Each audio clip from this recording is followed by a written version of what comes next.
तीन देव हैं, ब्रह्मा, विष्णु और महेश, तो देवी भगवती क्यों प्रकट बनी और कैसे प्रकट बनी?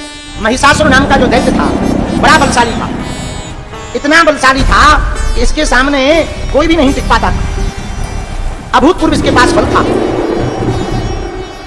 एक महाराज हुए दनु, दनु के दो पुत्र हुए, एक का नाम रंभ था, दूसरे का नाम करम्भ था। दोनों की दानवों में बहुत बड़ी प्रतिष्ठा थी, लेकिन एक दिक्कत थी, रंभ और करम्भ को संतान नहीं। दोनों ने संतान प्राप्त करने के लिए कठोर तप किया, इतना कठोर तप किया कि जल में बैठ बैठ करके तपस्या।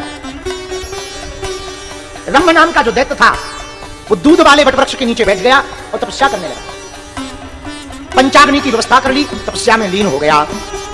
लेकिन जब वो पंचाग्नि को शरीर को ताकता तो देवता तपस्या देख करके चकित रह जाते कि इतना तपस्वी, लेकिन है तो दैत्य। तो देवताओं ने जब देखा रंभ और करम्भ दोनों बहुत तपस्या कर रहे हैं, और रंभ की जब पंचाग्नि की तपस्या को देखा तो देवताओं को लगा कि बहुत हालत खराब हो जाएगी, तो इंद्र को दुख हुआ।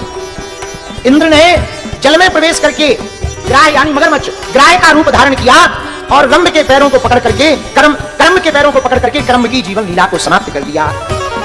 अब बचा रंभ, दो भाई थे करम्भ और रंभ। जब रंभ को पता लगा कि हमारा भाई करम्भ मारा गया, हालत खराब है, तो रंभ को बड़ा दुख हुआ, मन बड़ा ग्लानि से भर गया, दुख से बहुत ज्यादा दुखी हो गया। तब रंभ ने ब्रह्मा जी की कठोर तपस्या की और कठोर तप करके रंभ ने ब्रह्मा जी को प्रसन्न किया। ब्रह्मा जी को प्रसन्न करके रंभ ने दर्शन करने की लालसा जागृत की, तो देवताओं ने रोक दिया कि सुनो, इसको दर्शन न देना, पता नहीं ये क्या मांग लेगा। तो ब्रह्मा जी रुक गए, लेकिन इसकी तपस्या से अग्निदेव बहुत प्रसन्न हुए। अग्निदेव की प्रसन्नता से इसने अग्निदेव से वार्तालाप प्रारंभ किया। तो रंभ ने कहा कि हे भगवान, हम अग्निदेव में अपने सिर को काट कर डालना चाहते अग्नि में। अग्निदेव ने कहा क्यों? बोले महाराज, हमारा भाई भी चला गया, कोई संतान है नहीं है, ऐसा जीवन जीना बेकार। बोले तुम मरो ना, हम तुम्हें एक वरदान दे रहे। महाराज आज्ञा दो। अग्निदेव ने महान पराक्रमी सुंदर पुत्र तुमको हो, अच्छा पुत्र तुमको हो, जिसके सामने कोई ना टिके, हम तुम्हें वरदान दे रहे। रंभ, तुम्हारे द्वारा ऐसा पुत्र उत्पन्न होगा तो देवता भी उसको परास्त नहीं कर पाएंगे। तुम अपने प्राण मत त्यागो, हम तुम्हारी तपस्या से प्रसन्न हैं, वरदान है। अब तो रंभ बड़ा खुश हो गया। बोले महाराज, बड़ी कृपा हुई कि आपने हमको ये वरदान दे दिया। लेकिन एक पुत्र उत्पन्न हुआ जलते समय, जिसका नाम महिषासुर रखा गया, क्योंकि वो महिषी से पैदा हुआ ना। लेकिन रंभ भी ज्यादा दिनों तक जीवित नहीं रहा, सासुर पैदा हुआ और रंभ के शरीर से रक्त बीज प्रकट हुआ, दोनों बलवान। अब महिषासुर इतना बलवान कि देवता उसके सामने टिके ना। एक तो वो महिषासुर कभी भी भैंसे का रूप धारण कर लेवे, कभी भी देवताओं का रूप धारण कर लेवे, कभी देवों का रूप धारण कर लेवे। अब देवता सब हैरान, और वो एक लाइन से सबकी क्लास लगा दे, सब देवताओं। लेकिन वो बल भी उसने ऐसे नहीं पाया। एक तो महिषासुर, ऊपर से उसने तप भी किया और सब काम बिगाड़ा ब्रह्मा जी ने। ब्रह्मा जी ने वरदान दे दिया कि जाओ, तुम्हें वरदान है, तुम्हारे सामने देवता भी नहीं टिकेंगे। उसने कहा लो, अब तो सील मोहर हो गए, और बढ़िया रहा, अब तो छप्पा मिल गया, सर्टिफिकेट मिल गया। अब कोई भी देवता महिषासुर के सामने ना टिके। खूब द्वंद हुआ, देवता बड़े दुखी होने लगे। एक दिन देवता भगवान श्री हरि विष्णु के पास गए। हे प्रभु, महिषासुर नाम का दैत्य बड़ा पागल है, सबको परेशान कर रखा, सबको मारता है, उसके कारण हम लोग रह नहीं पाते। भगवान विष्णु बोले भैया सब लोग बैठो, सब देवताओं को बैठाया जैसे तुम लोग बैठो।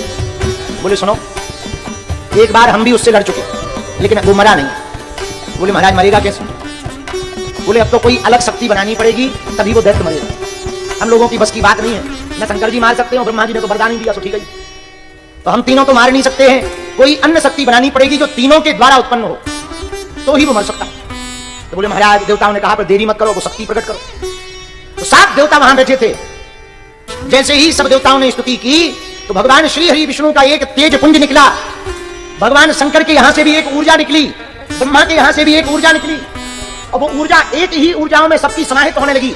भगवान शंकर के तेज से देवी का मुख बना, यमराज के तेज से देवी के केस यानी बाल बने, भगवान विष्णु के तेज से भगवती की भुजाएं बनी, चंद्रमा के तेज से भगवती के स्तन बने, इंद्र के दिव्य तेज से भगवती की कमर बनी, वरुण के दिव्य तेज से भगवती की जंघाएं प्रकट हुई, पृथ्वी के तेज से नितंब भगवती के प्रकट भये, ब्रह्मा के तेज से भगवती के चरणों की उत्पत्ति हुई, सूर्य के तेज से भगवती के पैरों की उत्पत्ति, पैरों की उंगलियों की उत्पत्ति हुई, अग्नि के तेज से भगवती के दोनों नेत्रों की उत्पत्ति हुई, और विशालकाय रूप में महाशक्ति सभी देवताओं के द्वारा प्रकट।